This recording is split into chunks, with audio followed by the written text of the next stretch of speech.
We're shooting a car for Blazer Reviews, and we just stopped to get some fish and chips at Doyle's in Watson's Bay, Fisherman's Basket. I thought I may as well review some food while we're at it, right? The fish tastes like calamaris are good. The mussel wasn't too bad. Prawns are not bad.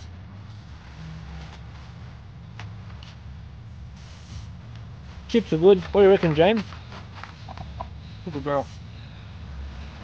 Cameraman said it could be better. Doyle's, Watson's Bay. Seafood basket, gets a, maybe we should flip it. First impressions, it looked good. The looks, it looks okay. The interior of this fish is not that good. That fish doesn't taste right, man, straight out. Doesn't taste right at all. Got insects attacking James' food. And for performance, I'll tell you after if I perform well or not. What do you give it, James? Out of 5, out of 5. 3.9. 3.9, that's pretty high. I'll go like 3. I've had heaps better seafood.